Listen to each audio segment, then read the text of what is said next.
Well, it's been 24 hours since the nominations were announced for the 2019 Primetime Emmy Awards. Yeah, and there was a lot to digest with surprises, snubs, and records being broken. So here to break it all down is Entertainment Weekly's TV critic, Kristen Baldwin. Welcome back. Thank you very much. Good to have you here. So before we get into the actual nominations, let's talk about the big news, or it's a big time for Entertainment Weekly, making a bit of a change, you guys are. Yes, our first monthly issue hit stands this week. We have 5 great covers with characters from the Arrowverse, including Ruby Rose, who's making her debut as Batwoman. Oh. It's part of our Comic-Con package, and there's a lot of great news and reviews and news sections in the issue, as well as all the favorites that readers love. Right, so now it'll be monthly instead of a weekly absolutely. issue. Okay, so let's get to the nominations. Yes. Let's start with the record breakers, and I think the award goes to Game of Thrones. Absolutely. Game of Thrones got 32 nominations, which is more nominations in a single season for a show ever. It beats NYPD Blue's record, which held the record for 25 years. I forgot they had that record. Right? Yes. So it's quite an accomplishment. Yeah, and so HBO and Netflix also record breakers. HBO had 137 nominations, which is incredible, followed by Netflix with 117. So a lot to celebrate over there. They should take some away for that last episode of Game of Thrones, but we'll let All right, so some surprises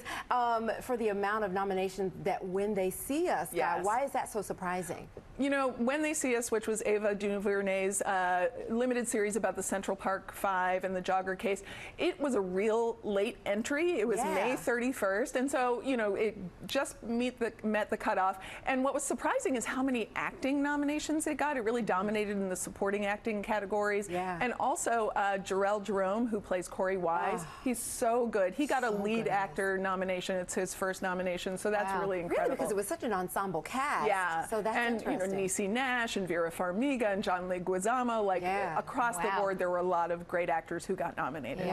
So let's talk about some snubs, Yes. which nobody ever likes to talk about, but we got to talk about it. And one of the big snubs was Julia Roberts for Homecoming. Yes, it was incredible.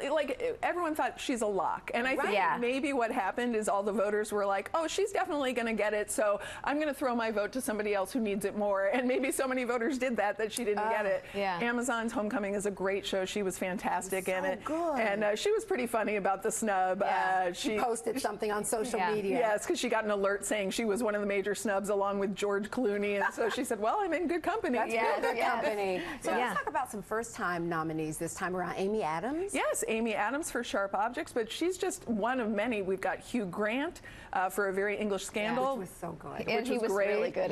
Michelle Williams for Fosse Verdon, Sam Rockwell also for Fosse Verdon. A lot of the Game of Thrones nominees: Gwendolyn Christie and Sophie Turner, Kristen Scott Thomas for Fleabag. Just a lot of really big names getting their first Emmy nomination. Fleabag is hilarious. So good. Yeah, so good. You know, I have to see that too, because that was a first timer in the shows were first timers in the comedy series too. So The Good Place, which we love too, Jackie. So much we love that show. I can't believe The Good Place was just now getting nominated. It's finally getting, you know, it's had momentum. It's about to have its last season. Ted Danson has been nominated before. There were a lot of new first-time nominees in the comedy category, 4 of them, including Fleabag, which is great on Amazon Prime. It came back after a 2-year hiatus. Good Place, Schitt's Creek from Pop, which is Pop TV, which is also going into its final season. And Russian Doll, which is a new show on Netflix. So good. And a lot of actors going head-to-head, like with Killing Eve. Yes, Killing Eve, you have Jodie Comer and Sandra Oh going head-to-head in the lead actress category. In This Is Us, you have Milo Ventimiglia and Sterling K. Brown going head-to-head. Basically, everyone on Game of Thrones is going head-to-head against a co-star, Gwendolyn Christie versus Maisie Williams versus Sophie Turner. And in the supporting Dinklage, Peter Dinklage versus Nikolai Coster-Waldau versus Alfie Allen. Like, a lot of siblings going a lot. All right, well, be sure to check out the new monthly Entertainment Weekly at EW.com right now, or pick up a copy on newsstands Friday. Kristen, thank you. Thank you so much. Thanks for having me.